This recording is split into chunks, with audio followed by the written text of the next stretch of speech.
Moving forward, our next component of the event is the dialogue on low carbon pathways for cities.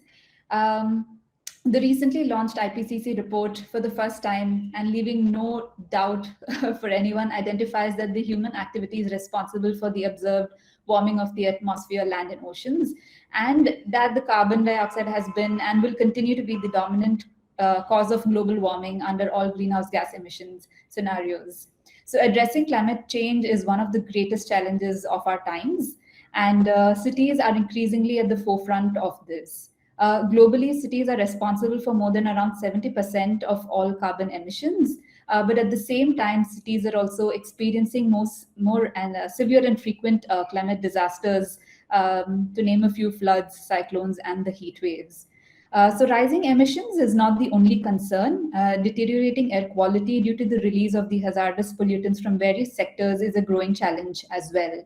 So given our massive urbanization, the urban investments we are making, and the intensity of energy consumption in cities that is being projected, we have a significant opportunity to focus on mitigating current and, of course, the future carbon emissions, along with safeguarding the well-being of our people and, of course, the long-term economic growth. So addressing the carbon-intensive urban sectors such as energy, mobility, and the built environment is crucial for mitigating climate change. And our discussion will focus on how cities can adopt a low-carbon pathway, specifically in these sectors. So we have a very interesting panel today, and I extend my warm welcome to all the distinguished speakers. Firstly, I would like to invite Dr. Uma Maheshwaran Rajashekar, lead for the Climate Center for Cities NIUA, to speak about the work we're doing at the Center for mainstreaming climate actions. Thank you, Vaishnavi, and a very warm welcome and good afternoon to all of you. And most of you have been part of the Climate Center for Cities, which we have recently launched. And I just wanted to provide a context to the panelists, moving forward, how best this discussion could feed into some of the, objective vision and mission of the center. So building climate actions in cities have been the key vision with which the center was established, and we are making efforts towards looking at climate change not as a separate initiative, but as a part of the all urban projects and infrastructure development which are taking place in the city. And how can we mainstream some of the urban actions through collaborations and also through multi-stakeholder engagement.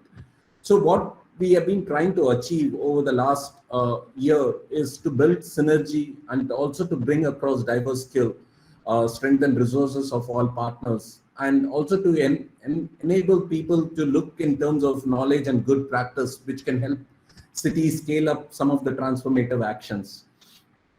And over the last 1 year, several organizations, including all the panelists who are here, have been providing their kind support to enable us to move towards, a much more cohesive approach towards implementing climate action in Indian cities.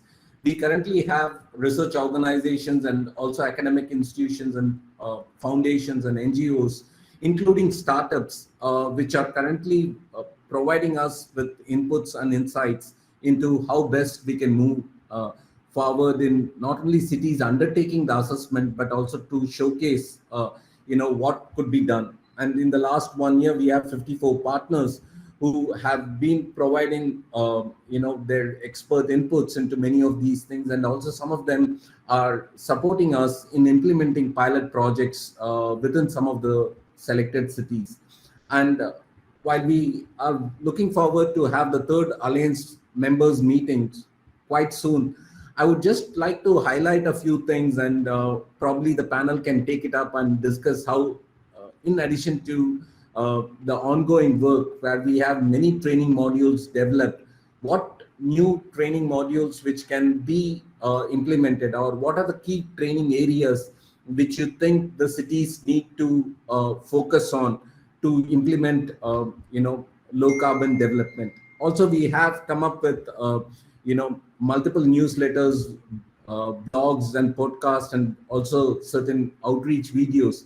While we have quite a bit of, following in our social media, and we have more than 200 plus practitioners registered, how do we encourage alliance partners to basically start providing more information with respect to technical documentation, with respect to their work in the city? Because many a times there is always a duplication and replication of efforts which have been taking place. And one of the best way to avoid it is to centralize some of the repository, knowledge repository, and also to identify which partners are already working with cities and so on and so forth. So while we have recently launched the partners portal and also the Climate Mitra, which is very much focused towards climate practitioners, providing insights through your discussions on how best we can bring them on board and how best we can encourage partners to provide technical information or park their technical information, and how best they can keep updating some of their, especially the cities where they are working on, how best they can provide that information on a regular basis to help us coordinate and also to help us create a better synergy across it. And the other thing, key area is the Climate Mitra. This was also something which we recently launched. It's been not more than 2 months. So we have a huge network of practitioners. So how can we capitalize on this particular network? Many of them are willing to provide, voluntary services, but many of them are also providing professional services to cities and organizations in their particular region. How best we could capitalize it as we move towards low carbon development is also another thing. And while we are providing training and also creating partners and also professionals network, the key aspect is also how can cities how can we promote innovative solutions? Because as you also know that cities, while they are willing to test out new things, there is always a inhibition for piloting something which has not happened elsewhere. And also many of the startups, their engagement and their approach is going to be quite different from some of the most established development firms or NGOs within the city. How can we facilitate that? How can we create a mechanism through which we can promote more innovative solutions? Because climate actions not only require approaches which have been tried and tested, but given the huge diversity and also the geography of the Indian subcontinent, I think it's more important for us to test out innovative solutions as we move forward. So with that, I hope through these discussions which are happening today, and also as a follow-up which we plan to hold in the coming months, where we can take up some of these elements and also reflect on it, which can provide insight to us and also some of the partners who are part of this particular call. With that, thank you very much, and looking forward to the engagement and also your insights into it. Over to you, Vaishnavi. Thank you very much, Mahesh, for setting up that context.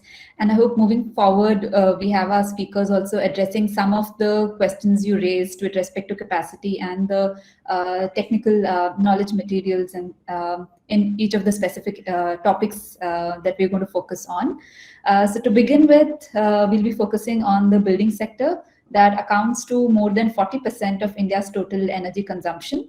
I would like to invite our first speaker, Mr. Sanjay Seth, Senior Director for Sustainable Habitat at TERI, to speak on the potential of green buildings and a way forward to address the challenges in increasing the adoption of green buildings in our cities. Thank you, Vaishnavi, and a very warm welcome to my other panelists, some of whom I've had the privilege of working extensively. And of course, wishing all of you, as Hitesh said, a very happy Habitat Day. I think we've forgotten the word happiness in these COVID times, so probably it's always good to reiterate the fact that we need to be happy, and let's hope that we learn the art of coexisting. And I think that is very important in what we are all discussing today. And as we celebrate the Habitat Day, coexistence is something which we really need to kind of get into our DNAs once again, which is why probably whatever we are witnessing is the reason behind it. But having said that, I think green buildings, as Vaishnavi you said, and also as Mahesh was mentioning, that they do contribute in a big way towards the GHG emissions. So yes, very important. I think we should begin. Cities are it's a conglomerate of many other things, but buildings are a very integral part, and bulk of the responsibilities, I think, lies within the built environment, especially given buildings and the way we are really constructing. So two things, of course, in terms of opportunity, huge amount of opportunity before us, and challenges, very challenging. Despite the fact that we all know that green buildings or sustainable buildings or energy efficient buildings, whatever resource efficient buildings, whatever we may call them, are something which we should all really be practicing, and we should be imbibing in our lives. Somehow it's very difficult, and we keep reiterating this fact on forums like this, where we come and talk about it and preach and expect people to kind of adopt it. But let me also, and this is something which I have been saying all along, that unless and until we all demand for green buildings or demand for resource efficient buildings or energy efficient buildings, uh, the developers are not obliged to give these to you. And that is where I think the problem is. We all know, and then the first cost uniqueness, because everyone kind of attaches a cost to these. And when people aspire to stay out of a home, or when they are aspiring to kind of get a house constructed or buy a house, the first thing that comes to their mind is, because the amount of capital investment that goes into it really becomes the first kind of decider, or the first cost uniqueness, if I may say. And that is where, if we are able to kind of convince people that, look, it is not too much of an effort, it does not cost you more, then probably that myth about green buildings costing more that challenge would be addressed. Now, the second important thing that comes into everyone's mind is that, oh, if I were to construct a resource efficient or a green building, where do I source materials? And there is so much of fragmented information that is available in the market, that again becomes a deterrent for people to be really asking for green buildings or going ahead and with these green constructions. So everyone, I think the policies of the government, they are already there in place. There are very conducive policies which have been kind of brought out by, at the ministry level, at the statutory and the regulators. All of these, the Bureau of Energy Efficiency has, of course, introduced various building codes, both for the commercial as well as the residential sector. And then, of course, the pull, of course, is provided by rating agencies such as the IGBC LEED and GRIA, and of course, the other rating agencies, the ratings that are there. So there are enough kind of drivers, if I may say so, and both the carrot and stick, they are all available. But it is, I think, we need to take it forward. Now, at TERI, what we are doing is that, how do we really go about fixing the puzzle, right? And as I said, one, of course, is that green buildings don't cost more. So how do you go about telling people about this? Put in a lot of case studies, inform them that if they take decisions at an early stage, then it will really not cost them more. So that is one way. Where do we source material? So there is little information which is there in the market. We are trying to plug that gap. So we, as you know, there is a Building Materials Directory of India which we have put together. TERI has put together under the aegis of Bureau of Energy Efficiency and GIZ together, and that will help us. It's out there in the open source. It's a portal which is live. People are going to keep populating. We are encouraging manufacturers to put as much information on those portals, so that building practitioners, architects, even consumers can really source this material without any cost, and then probably take that step forward, which is very important, and start asking for green buildings. The third thing I think is, which is, people always say that what is it there for me? And then they look around for incentives. So we are again very fortunate that urban local bodies and municipalities have gone about, kind of announcing these incentives. Many municipalities have said that, okay, if you get a GREA rated building or something like that, you get an additional FSI. So to take care of the developers, their argument that green buildings really doesn't pay off for them, that also has been taken care of by bulk of the municipalities in the country. But as a business case, because it's very important to have business models around all such things, and that really triggers the market towards kind of moving towards sustainability. So there is a fair amount of work that has been done in that area as well, and then of course I think training and capacity building, outreach, awareness, all of those things, and I think all the players who are on this platform today, each one of us have probably played a role at some time or the other, in our various avatars that we had earlier. I know Shruti has really been going around, kind of talking about how green buildings, in fact, when she was in the IFC, she also led a program, and also on the SHLC program, if you see how technologies and all of that, how they would really trigger resource efficiency in the built environment. So there is a fair amount of work that is being done. And as I said, I firmly believe that if you really want a paradigm shift towards greater uptake of all of this, and I think it's the consumer which is the king. And we've seen that even when we were in the Bureau of Energy Efficiency and we were developing various programs. The labeling program is, of course, a very, very good example how it helped to transform the markets completely towards energy efficiency, just by providing the consumer an informed decision making. And that really, through the label, and I think that really helped us to transform the market towards energy efficiency. So there are many, many steps which everyone is taking. We at TERI, we've got the Mahindra TERI Center of Excellence, where we are putting out information about the thermal properties of building materials in the open source. We are working together with the Ministry of Housing and Urban Affairs on thermal comforts in the affordable housing segment. This is again under the GIZ initiative. We are supporting states at various, in the country, both on the energy, the Economas Samhita, which is the residential code, as well as on the ECBC. So all of these things, I think, are being dealt. Training and capacity building is an integral part of everything that we do. In fact, on the latest one is the Awas Space Samvad, is something which now the Ministry of Housing and Urban Affairs is kind of taking forward, and we've been invited to kind of reach out to people and tell them about thermal comforts and affordable housing and all of that.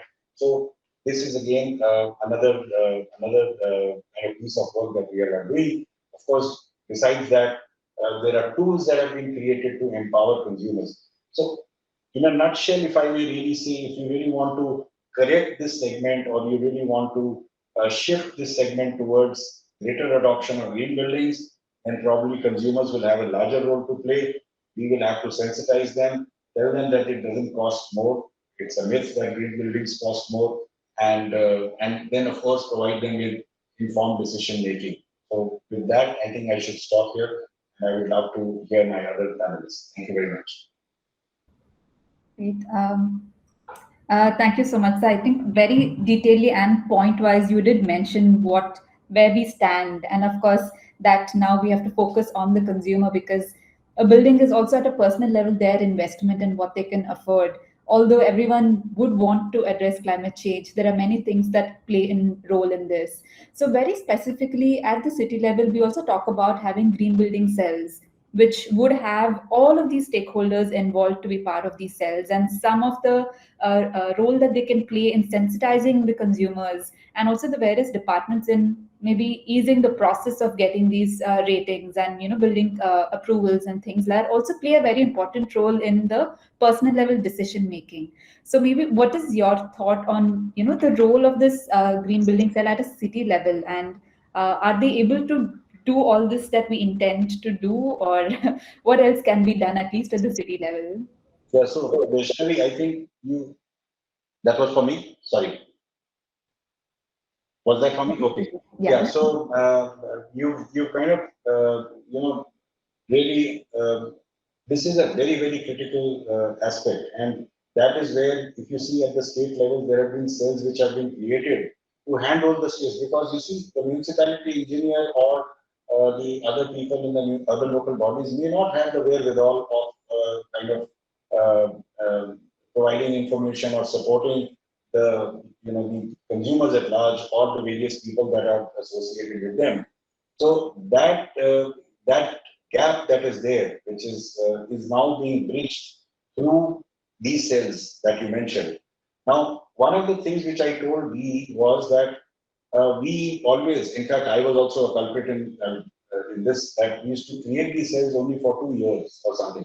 But it doesn't help if it's not on a long-term basis, because if we think that the job will be done in 2 years, it will not be. We have to really keep getting out with these guys and holding them, continue on a long-term basis. Our association with them should be on a long-term basis. And if you look at the tenders that have been brought out by the Bureau are aiming towards this, that they say at the very minimum we begin initially with 2 years, see an impact as to where it has led us, and then extend it for another, say maybe 2 years or 4 years, depending on how the states require that support. Now, it's also for the states to come back and ask for this, because we just can't trust ourselves upon the states. That doesn't help. So it's for the state governments also. And many of the states which were probably sleeping in the past, I found that they have become very proactive. Madhya Pradesh being one, for example, I think there was so much of effort that was put in to get their codes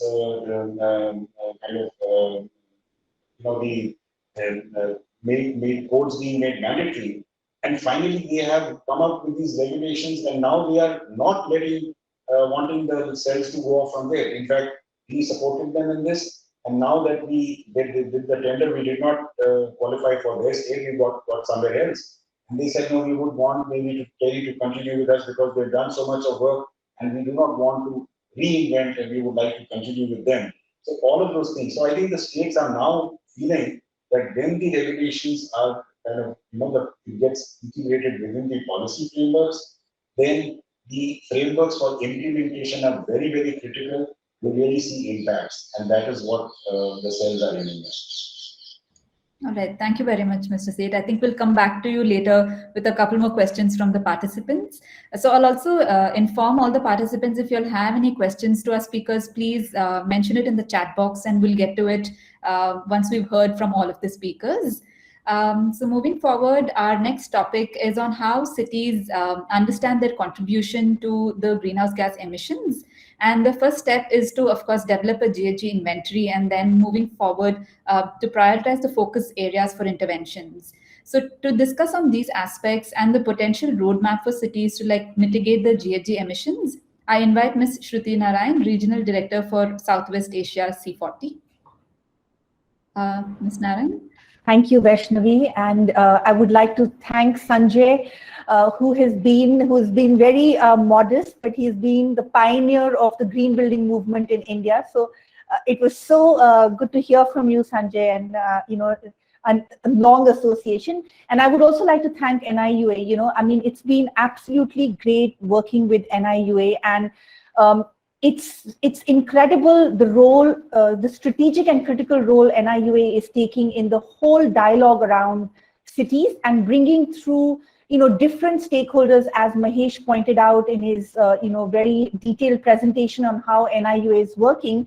And I think all the ingredients that NIUA has put together, has been really sort of molding and, helping set sort of the direction for the work that we need to do in India on cities and the different sectors. So Hitesh, thank you very much for your leadership and bringing this panel together on this very important day on World Habitat day, and also, setting the context and the tone for the larger cooperation and, stakeholder engagement that we need.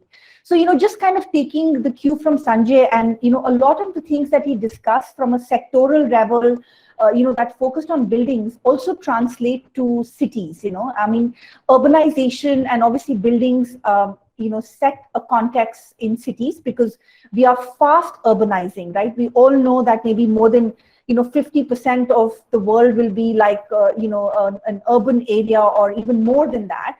And they become very important cities because not only do they provide economic opportunity, right? So people are automatically attracted to them, and but they are also, provide this, sort of a quality of living thing that we discuss, right? We all want, I mean, we have children that are growing there, our parents, how all of them, the vulnerable communities, are getting impacted. So at C40, which brings together, the global metropolitan cities of the world, we have about 97 cities in our network that have committed to climate action, and we work through a mayoral commitment or a political leadership commitment in, driving climate action and change. So, we really believe that climate change now cannot be something that we discuss, right? I mean, I think it's something that we know we are facing. Every day we are reading news about some part of the world, and including in India, where there is, floods, droughts, I mean, there's so much happening. There is this whole thing that we haven't really started engaging on, is the climate migration, right? People are talking about how there is going to be, countries and completely wiped out due to climate action, sort of climate change. So cities become a forefront of, how we want to really action this. And as, Vaishnavi, you pointed out, mitigation of greenhouse gas emission is obviously a very critical aspect of looking and setting a roadmap for climate action. Now, we believe in C40, and like Sanjay, not only we, I mean, I would say all the stakeholders on this panel, and several others we've been working with, the roadmap needs to be cohesive, comprehensive, and include different sectors. We heard on building sector and being one of the most critical areas of, how it contributes to greenhouse gas emission. It becomes critical to sort of look at that. And Sanjay already pointed out some really important and critical points on how one can look at. But we also have to start looking at, sort of mobility, solid waste, air quality, and how all of these, impacts work together. So, and at C40, we have a climate action planning framework that we request all cities that become a C40 member to follow. And I would also like to highlight that, NIUA is also done in, very, sort of good work in bringing out the CSCAF, which is, also helping set the context for other cities, right? Like tier 2, tier 3 cities, in kind of understanding what their greenhouse gas emissions are. So, one of the old things that we probably learned was that you can't manage and control what you can't, what you can't sort of, estimate or what you don't know. So one of the first things, and why a climate action plan is important, is the fact that it gives the city an idea of what its sources of emissions are and what its vulnerabilities are, right? So I would like to bring the importance of adaptation and resilience here as well, because I think we are beyond the time when we can just focus on mitigation. So the climate action planning frameworks now need to look at vulnerabilities and the risks from climate change.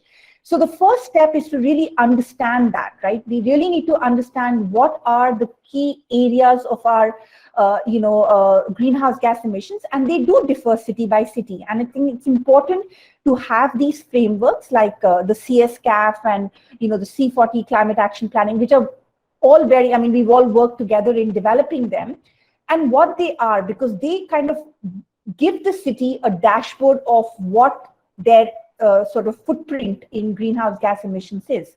And the next step then becomes to sort of look at how can you set scenarios for reduction, And then you start, bringing together sort of actions to, reduce and mitigate that. And how do you then start addressing adaptation?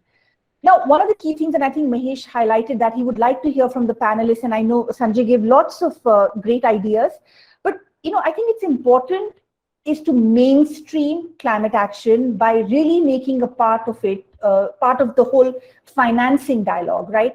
I think if the cities start understanding, and I think largely they have, that, you may be spending money in immediate, reaction. So for example, if you have urban flooding, you'll spend money in, fixing your roads or kind of strengthening your infrastructure. Now, if you take that money and you kind of start looking at how you can create resilience in cities from, in advance, you actually save money. So there is an ROI in mainstreaming the whole financing discussion on, it as a part of the budgeting process of the city.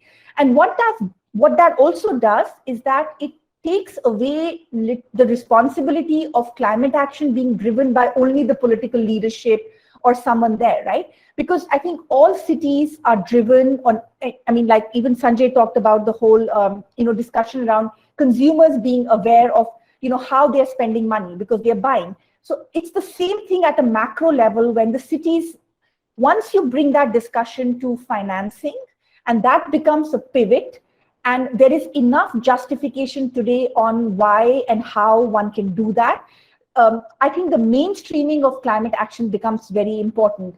And I would really encourage NIUA, one of the suggestions would be to really start, also thinking of the financing aspect on how one can, really look at, creating climate budgets for the city and including that in their mainstreaming of, what they're doing. And the second thing that I want to highlight is the whole aspect around, citizen action. So I still think that people feel that climate change is a thing that's happening in, somewhere where the glaciers are melting or, there are droughts. I feel like we really haven't, a significant population hasn't really understood that climate action is real and it's impacting us on a day-to-day basis. C40 recently published a study for India on the coal transition, and it highlighted how, just being sort of exposed to coal, and we just covered 5 cities that are C40 cities in India. We are, reducing the lifespan of people. There is premature deaths happening. There is, it's really impacting young children and pregnant women. So all of these things are very important. And I think we need to really come together and be able to create this dialogue for citizen action and mobilization. Because like, again, what Sanjay said, policies exist, right? I mean, we've been working on, sustainability and climate change for a significant, at least more than a decade now, right? So it's not that there is no knowledge or the government is not aware or, people don't know or the technologies are not there. I think we have to have the ability to create markets. It should become a market-driven, mainstreaming where the citizens demand these things, right? If you demand clean water, you will go and buy, why have people started using more glass bottles is because they realize that there is sort of plastic, molecules that come into water and it may not be good and, things like that. So the industry is also kind of evolving in understanding, what could be done for, mitigating some of these things and making the, kind of leveraging the whole idea around financing market-driven solutions, bringing together different stakeholders, which I know NIUA does, very well, and the panel is a reflection of how, different stakeholders come together to discuss. But I think it's important to increase dialogue and, create market-driven mechanisms, involve the private sector because we need new technologies. And that also allows us to innovate and, develop, new ideas and new businesses, create jobs. The third thing is that we cannot forget, the whole sort of, the whole focus on vulnerable communities. I think we all know that climate change really impacts vulnerable communities. And I know my fellow panelist Pratna would probably discuss this around air quality, which is probably one of the most impactful thing that sort of has a very negative impact on people. So I think it's important to really look at how vulnerable communities or other organizations that are working on different aspects in cities are incorporated in the whole dialogue around climate action and climate change. We have been working very closely with Mumbai on their climate action plan, and they have really set some very sort of very ambitious and very strong goals on climate action. And I would encourage everyone to sort of see the work that Mumbai is doing and understand how a city can take these these actions in an integrated way in saving ecosystems, creating these commitments around urban forests, and talk about different stakeholders coming together. Their climate action plan currently is open for stakeholder comment, so that shows and reflects how it's being sort of geared towards making it inclusive. So I think those are the sort of the points I wanted to address in terms of kind of outlining climate action plan. We are hoping that we are able to work closely with the NIUA, and we are working on structuring a possible MOU as well, where we can take the different modules that Mahesh was talking about, and also take some of the tools that C40 has developed globally to provide knowledge platforms to the tier 2, tier 3 cities. So really look forward to working with all the stakeholders and partners that are on the panel today, and NIUA in particular. So thank you for this opportunity. Right. Thank you very much, Ms. Narayan. I think some of the points that you mentioned is something is like a good takeaway for us, especially on the climate budget and how cities can focus on the financing aspect. And also the topic that you covered on the mobilizing citizen action, because, the risk is something that is perceived very differently from person to person. So to kind of like standardize that, saying, okay, floods is not something that's going to happen every year and you deal with it, but also the frequency and how it's going to affect you is something that is going to only become intense. So the perception of risk and how the citizens' action can be like worked around that is something is of personal interest, and I also agree with you totally on that from the citizen perspective. And the point that you made on the vulnerable communities, because they are the ones who are going to be probably most affected in comparison to the others, and how they need to be brought into this entire climate action planning is something we'll definitely go back to look at, especially the Mumbai climate plan that you were mentioning about. And another takeaway, maybe I can just reiterate this for our participants, is the focus currently is not just on mitigating climate action, but also focusing on adaptation and resilience because of the situation that we currently are in. So we'll come back to you with a couple more questions towards the end of the panel. So I guess taking cue on the vulnerable aspect that Ms. Narayan mentioned, and also the energy model that we follow, not only like exacerbates climate change, but also contributes to the deteriorating air quality. So also I'm speaking from Delhi, and we're at the onset of the winter season, which is also synonymous to the period of severe air pollution. So while many cities are actively monitoring their air quality and are developing cleaner action plans, I invite Ms. Pratna Bora, India Director for Clean Air Asia, to discuss with us the challenges that exist and how cities can achieve the co-benefit of mitigating climate change and enhancing air quality. Ms. Bora, over to you. Thank you, Vaishnavi. And it's been a pleasure to work with the NIUA team. And I really appreciate Hitesh's leadership in always bringing in equality into this kind of a dialogue. And interestingly, I was yesterday looking around to, figure out what would be the most important areas to touch upon in this 10 minutes. And I mean, as I had expected, there is very little technical material which actually talks about the co-benefit approach, as well as, the approach of looking at climate and clean air mitigation together. So I'm going to slightly shift from this dialogue, because I think Sanjay and Shruti have spoken in detail in terms of, climate mitigation. And I think to avoid repetition, what I would like to focus on is, 3 key areas in terms of how to emphasize the importance of addressing air pollution as an accelerating methodology for climate action, and also look at a few key areas which could be opportunities for organizations that are present here to look at a collaborative approach, because I think we discuss the problems enough. But when we have an opportunity like this, where we have such key people and key institutions, I think it's important to look at how we can address the challenges and how do we find the best ways in terms of addressing air pollution through a co-benefit approach, and looking at climate action as something that emerges from this issue of reducing air pollution.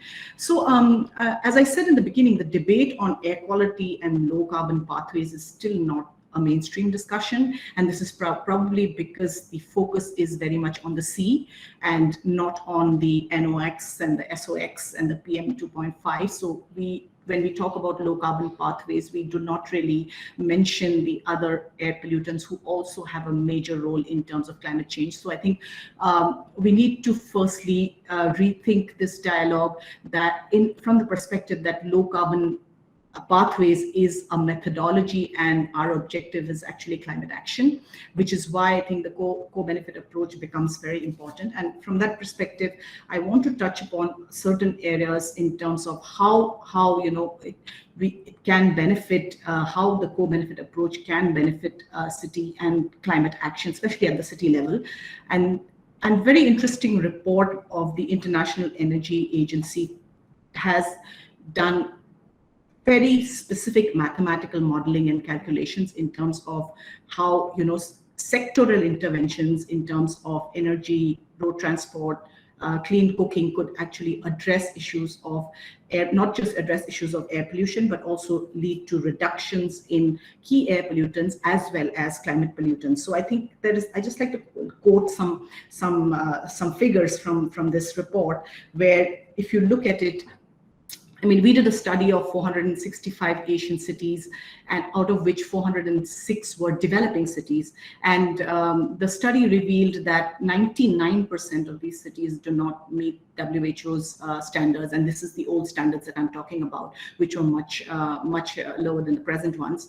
So if you look at it from that perspective, these cities are also at a similar level in terms of their, in terms of their development, and which means that they have a large energy need, they have, mobility needs, and are obviously relying on cheaper energy, which is often related to unclean energy, and also the traditional modes of transport, which rely on unclean fuel. So I think when we look at air quality, if the problems as far as air quality or the sources of air pollution are quite similar in terms of what actually leads to aggravated climate change, and I think the need to mitigate air pollution and look at an approach where we have similar kind of strategies is very, very important, which is where if you look at India, I mean energy is one of the major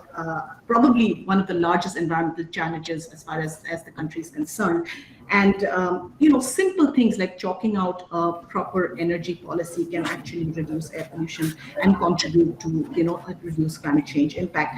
So if you look at a small example, and as I mentioned, the IEA study says installation of emission control technology in power plants can actually lead to just the simple approach of installing emission control technology in power plants can lead to 95% reduction in SOx and 80% reduction in PM 2.5, which is huge. I mean, if you look at it, it's just a matter of technology transfer and how we choose the kind of technology, that we want to use. Similarly, I think, if you look at it in road transport, I mean, 40% of the NOx emissions can be attributed to vehicular emissions.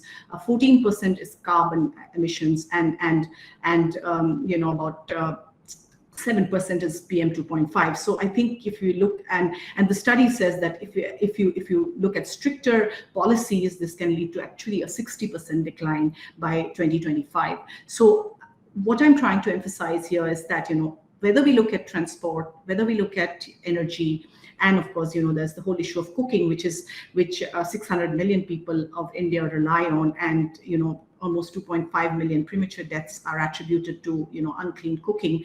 Transitioning actually can reduce the PM 2.5 in the air by 25% by 2025. So what we really need to look at an approach where we have policy which does integrate air pollution into it. And this I am very, very specifically mentioning, because if you look at the city level, we have district action plans, we have state action plans for climate change, and then we have the city clean air action plans. And Shruti spoke about city climate plans, but if you, from a national policy perspective, I don't think we really have a city climate plan.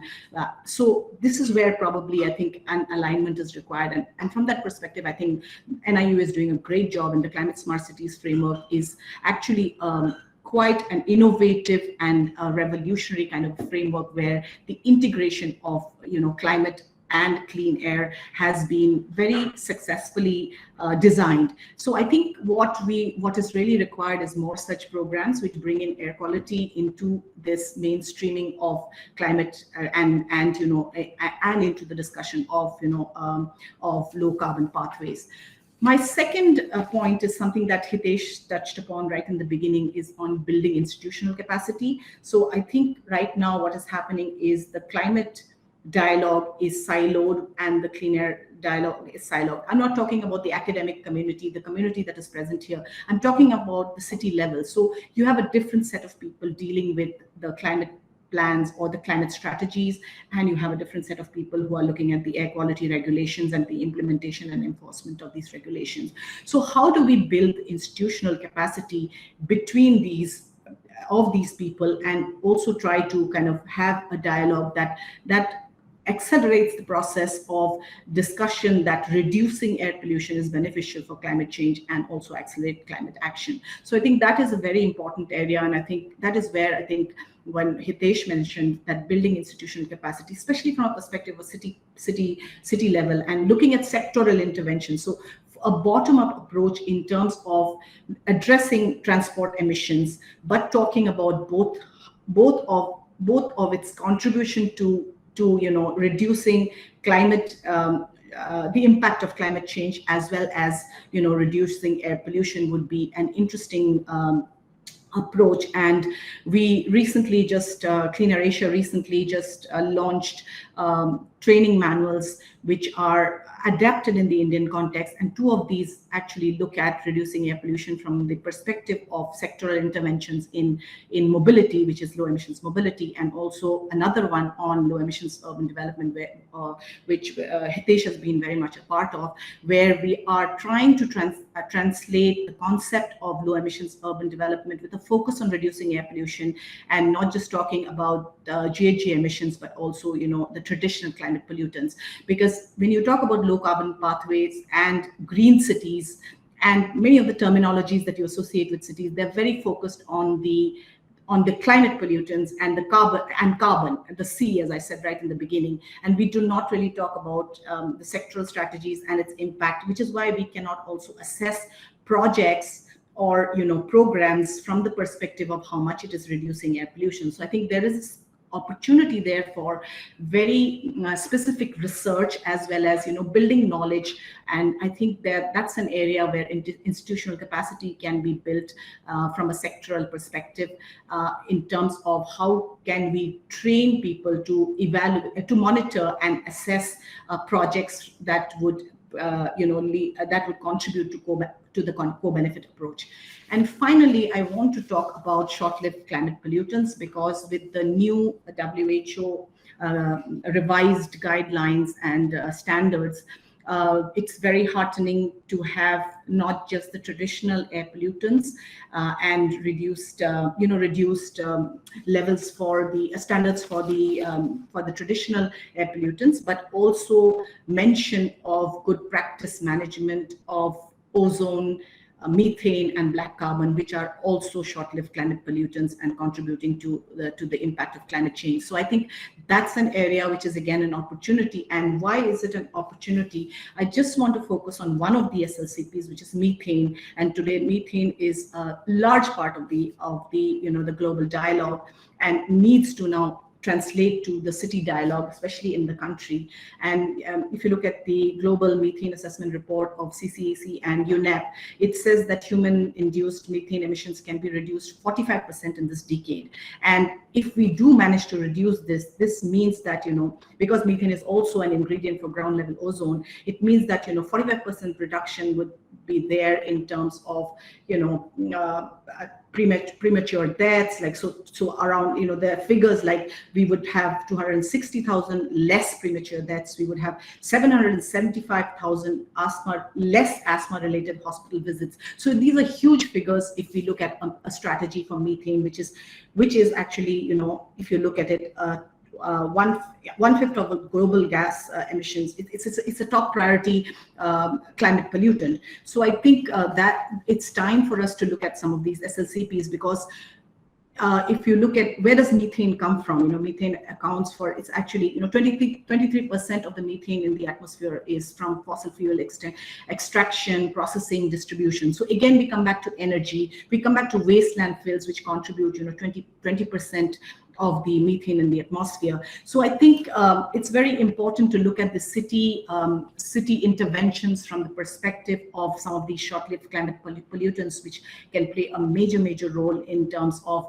highlighting the co-benefit approach, as well as looking at how we could, work on a strategy which not only reduces air pollution but also accelerates climate action.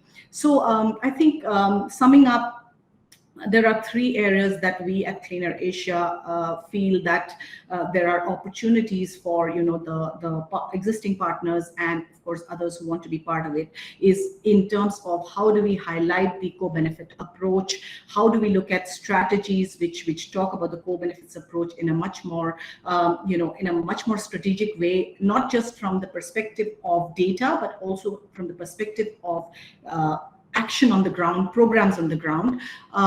Then of course institutional, and which leads you immediately to institutional capacity building, because it's about knowledge management and knowledge, how do we create knowledge. And of course the third area that I mentioned, that I think that we need to start talking about the short-lived climate pollutants, because I think that is where the link between the air pollution and climate change can be highlighted, especially in the context of the cities and city programs on the ground. I'll stop here. Thank you. Thank you very much, Pratna. I think this was very helpful, because you did demonstrate with examples of mobility and the energy sector that the sources that is contributing to climate change and air pollution is the same, but it's just the matter of documenting the different pollutants as well, in addition to carbon, which will also help us understand if they are reducing or increasing and what kind of impacts they may have.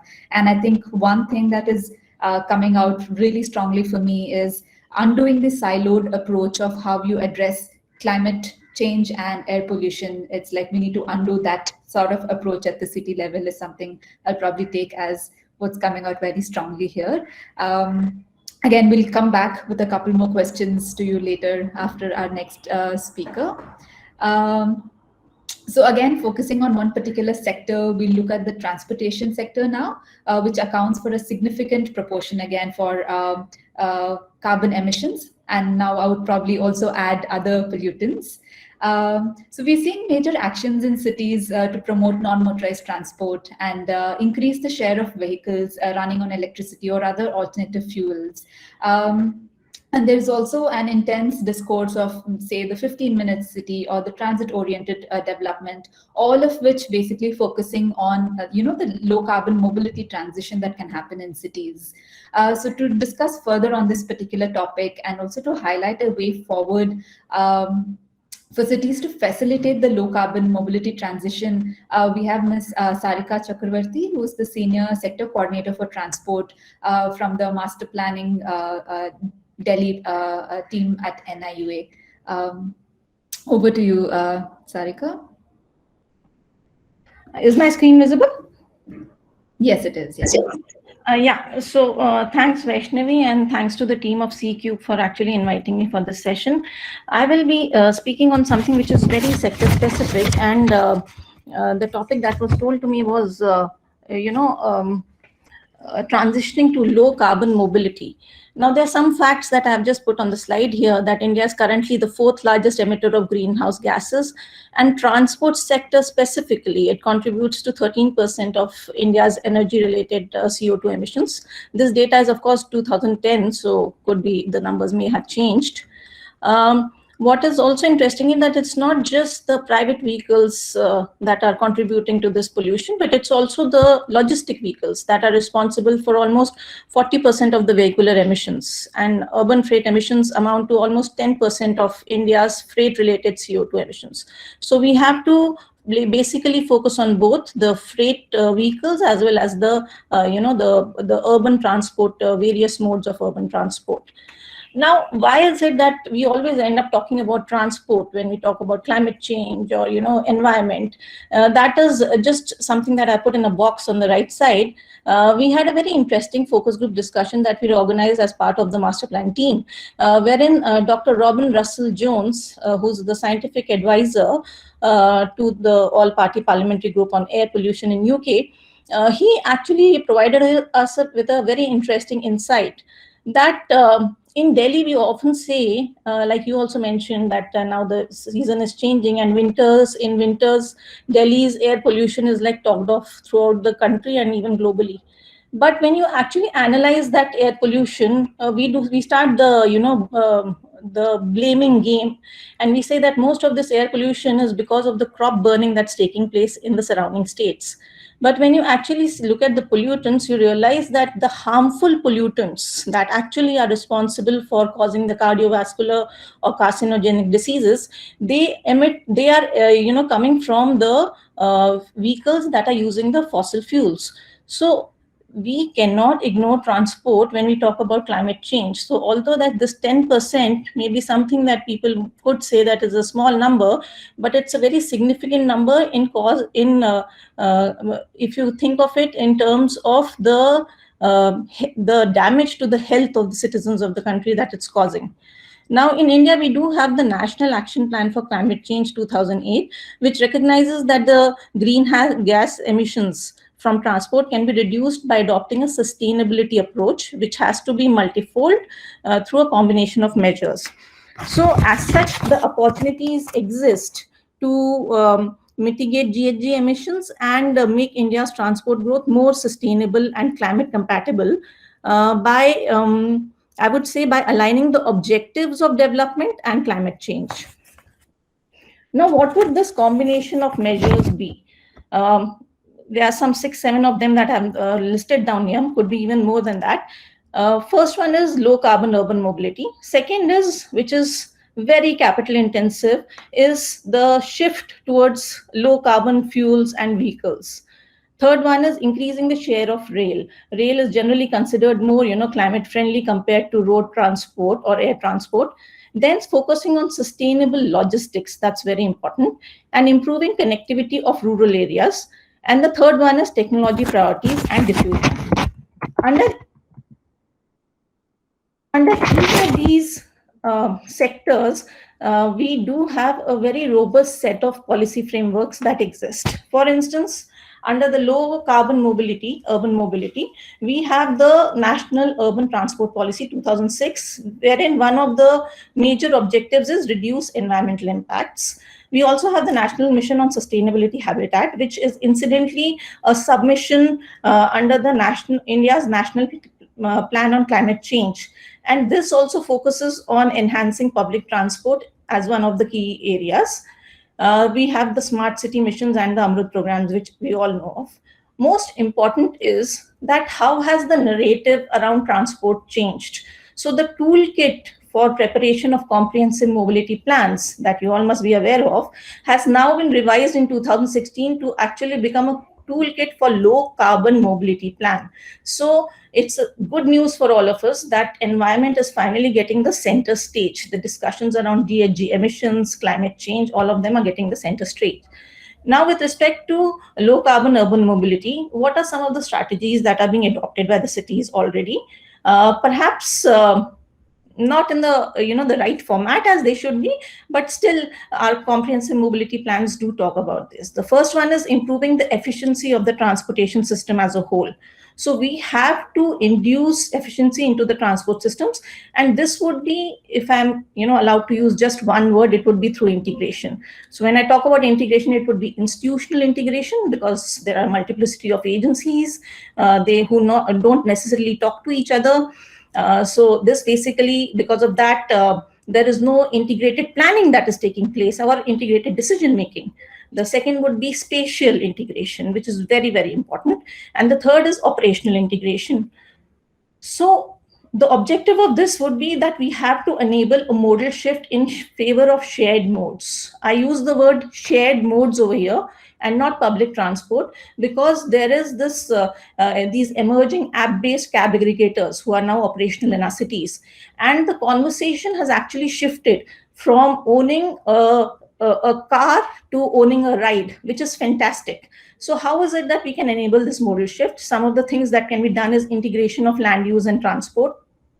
In our cities, we do have, we are talking about the transit-oriented development, and there is a national policy for that. Many states have also adopted that policy. So basically concentrating all our high density compact developments around the transit nodes. So it will solve two purposes. Firstly, the need for undertaking a trip, perhaps because you're clubbing the residential and the work centers together around these transit stations, that trip, that need for taking a trip, that can be eliminated.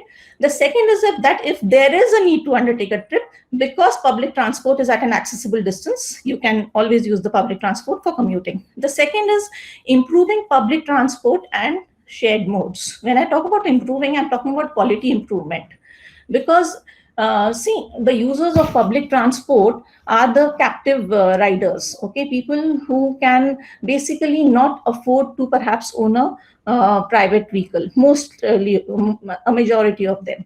So when we improve the public transport, it is these car users that we are trying to target. We are setting up a parallel system which is affordable and which provides the equal or the just the same quality or comfort that a travel by a private vehicle would provide you with. The third is integrating multimodal transport system. This is basically increasing the travel efficiency again, and providing a seamless travel experience to the commuters.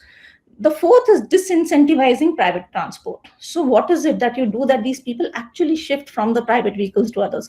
So there could be some, some strategies like, congestion pricing. The next one that I talk about, optimizing parking supply, that can also be utilized as a strategy for disincentivizing private transport. So you, in the public spaces, limit the number of, the amount of parking that is available. And then you enforce the parking rules and regulations. So because of that discomfort, perhaps people will then shift towards using more shared modes. The fourth is enhancing facilities for walking and cycling. So the European Union has actually it has data which says that encouraging active travel and public transport would cause a 33% reduction in the number of car journeys undertaken by urban areas and consequent congestion and emissions. What works in our favor over here also is that in India, almost 39% of these short trips are under 5 kilometers length. So this is very conducive for undertaking those trips by walking, cycling, or other non-motorized modes. So our transport plans in the city should actually focus on this active travel component of the plan. The next is advancing the penetration of low carbon fuel vehicles in our cities. So again, we have a set of policies for that, the National Policy on Biofuels and then Electric Mobility Mission Plan, etc. The first thing that comes to our mind when we talk about low carbon fuels or vehicles is, which is actually the buzzword, which is the EV. So everyone is talking about EVs. There is a national EV policy also, which is there. But I would just want to, kind of caution that we should not like blindly head towards adoption of EV as a technology. What we also need to parallelly plan about is, have we thought about how this toxic battery waste, which would eventually get generated because of this electrification of vehicles, how is it that we are going to dispose that? So that needs to be taken care of. We also thought about managing the energy peaks, because most of these private electric vehicles would be charging during the night time, and that would coincide with the domestic energy peak also. So do we have the capacities to manage that? Also, the electricity that will be used to generate to actually charge these vehicles, how is that being generated? Is that being generated through the renewable sources? That is also another question that needs to be answered. Another low carbon fuel that's being talked about is the biofuels. Now, India is I believe, the second largest producer and manufacturer of sugarcane and molasses.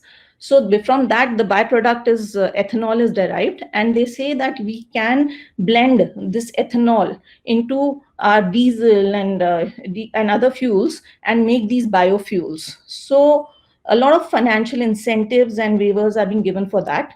So this is one of the things. Another talk that's been taking place is conversion of the CNG into hydrogen CNG. That is also one technology that's available. And again, the net emissions because of that would get reduced. So in addition to that, there are other things also that can be done, which is increasing the share of rail in intercity passenger transport. Now, rail is, although it is the most energy efficient, it is often ignored, because what happens when it comes to long distance travel in a regular scenario, for long distance travel, people generally shift to air travel. And when it comes to short distance, they take the road trips. So rail transport for intercity passenger transport, that is majorly, largely ignored. So for that, we do have now, there are proposals for high-speed rail projects, and this would actually achieve the objective of optimizing the travel distances. We also have the National Highway Development Project with the same objective.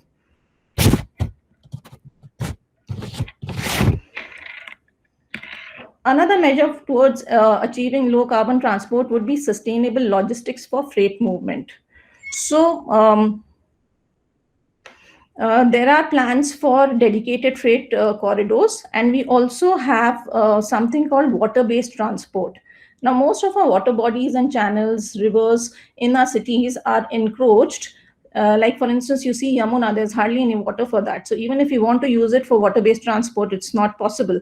And perhaps that was the reason when way back in 2016, Delhi was actually considering, reviving Yamuna and its tributaries and other nalas for, establishing a system of water-based transport. We failed to do that.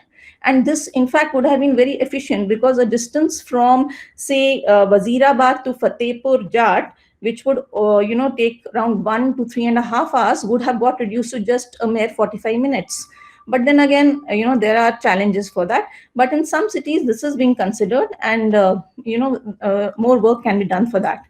Another is improving connectivity of the rural areas. This is again from the point of, equitable development, and of course, it has its own environmental benefits. Then the last point is technology priorities and diffusion. For that, a lot of research and development support needs to be provided, and technology transfer and financing would also play a very important role in this. So again, I'll come back to the point that there has to be a multifold approach, and it has to be a combination of measures. Now, incidentally, if you look at all these measures, I would say 4 out of 6 are something that our comprehensive mobility plans should have already done. Okay, but unfortunately, this has not happened. So This brings me to the point that other speakers were also making, that there is a need for capacity building in our cities. A comprehensive mobility plan is not something which is just a list of projects, because most of them conclude as such. But the larger objective is that we have to achieve the environmental sustainability objectives. So what needs to be done is, instead of actually focusing on these capital intensive things of promoting EVs, focusing on alternate fuels, which most of them are at the nascent stage. A lot of investment is going into the research and development, but the tool that we have in our hand is preparation of transport plans or comprehensive mobility plans. So we need to work on that. And out of all these things, 4 of them could be very easily achieved if we make smart comprehensive mobility plans. So I would like to submit that smart planning is something that we should first focus on. And then we, of course, need to harmonize sustainable development and low transport actions. In the end, I would just like to pause here and say that it's high time that we bring environment into the center stage of our conversation. So instead of saying that if we do ABC, we'll achieve such and such environment benefit also, we should rather change the narrative and say that we should do these things because we'll achieve environment and benefit first, of course, and then we'll have these other, positive, or let's say positive outcomes. I think I'll pause here. Happy to receive any questions. Thank you so much, Sarika, and also to bring the discussion around the environment to the forefront, also talking on the World Habitat Day. I think that's a useful point to keep in our minds always when we're talking about climate change and how we can address it. There were a couple of very interesting points that you'd mentioned about, which is, of course, expanding rail for intercity passengers, which is, of course, a more sustainable, and we're looking at low carbon as a better option.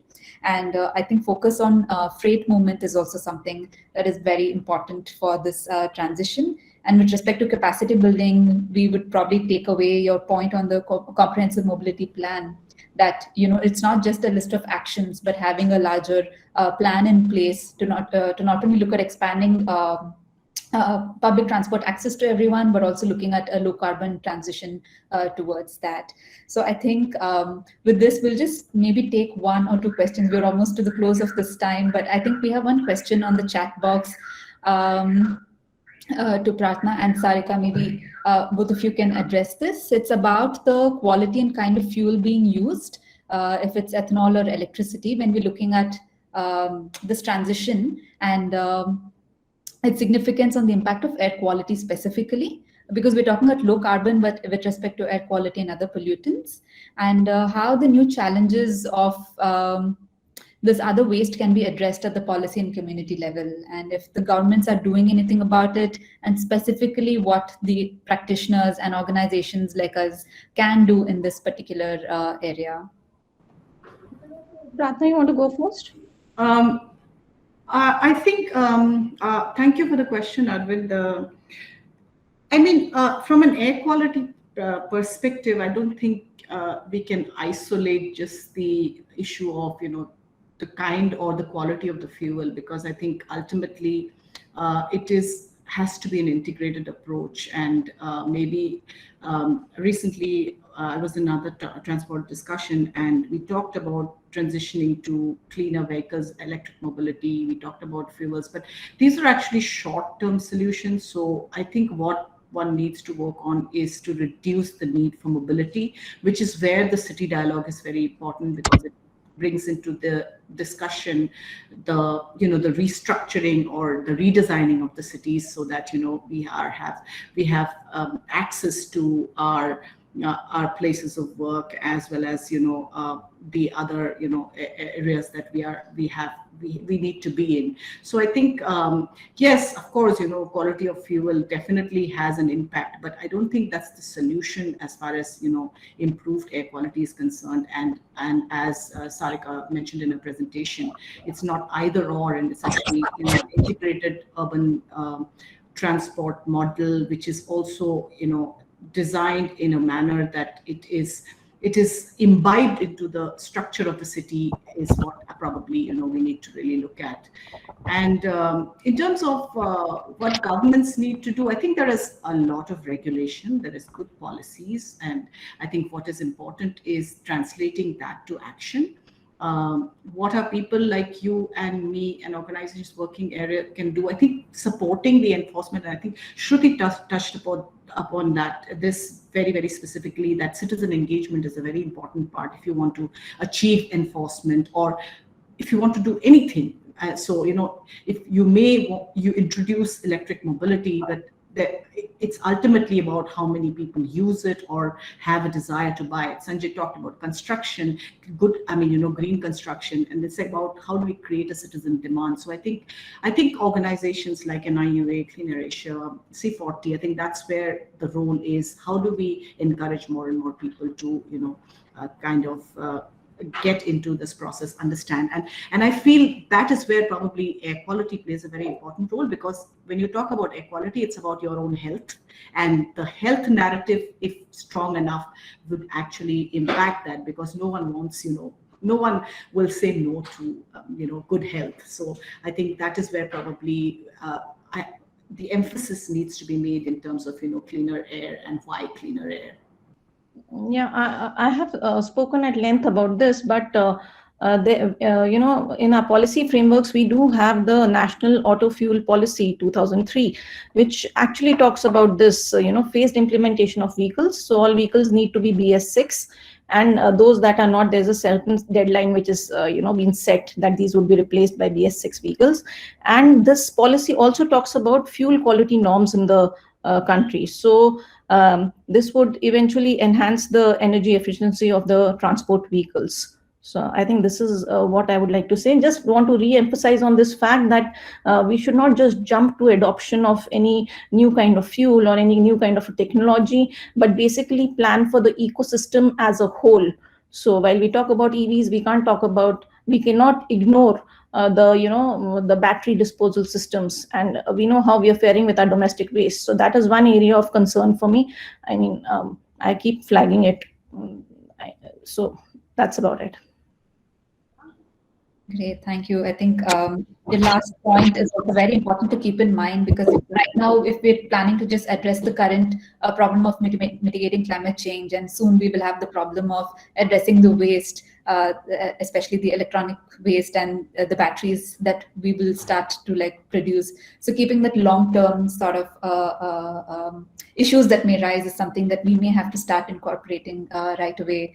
So I think I would probably reiterate 4 points that were strongly emerging from our panel today. One is, of course, that in most of these sectors that we do have conducive policies and regulations in place. It's the matter of getting them translated into actions at the city level. And of course, the point of empowering and mobilizing the citizen action for major changes that can happen across green building or even the mobility transition that we're looking at is something that's very, very important. And of course, merging the discourse of how we address climate change and air pollution needs to be merged to a certain extent. And overall, the institutional capacity building on the specific areas mentioned is something that at least at CQ, we will take it forward from our end to see to what extent we can work on that particular front. I would invite our director, Mr. Hitesh Vaidya, to deliver the vote of thanks, and post which we'll close the session. Hi, good afternoon, and thank you all the panelists to join us for this event of celebrating World Habitat Day. And thanks Sanjay ji, Prarthana, Shruti, and Sarika for joining us and enlightening also on not only the different challenges, but also providing the solutions. And I think this decade is of action. And while we have been talking about for so long, I think now we have to start soiling our hands and actually start moving forward. And I as from NIUA, we have taken a number of initiatives, but as I told earlier, alone we cannot do it, but with the partners, with the collaboration, with the minds of all the partner organizations, we definitely can make things change at a local level. Things are already changing, but I think as we all say that the onus of giving a good planet is on us to our next generation. I will just give an incident. Yesterday, I was coming back from Delhi from Chandigarh to Delhi, and in between we had to cross the villages to reach Delhi, and the roads condition over there was so pathetic that my son, he just looked at me and he says, well, you are talking about smart cities. It's these places where you have to make it smart. So idea is not only move away from just planning cities, but also look at rural areas, because they will also, whatever decision we take about accelerating climate action has to look at under the regional planning frameworks, not only into a city planning frameworks. And I think we need to really look at all climate, and I think all the panelists talk about, while we are talking about applying climate lens to all our infrastructure projects, I think these climate projects has to look at a region as a jurisdiction rather than restricting into a one city or another city, because a lot of our challenges can be resolved if we look at a regional perspective. But I think all of you have really come up with a roadmap of accelerating climate action at local level.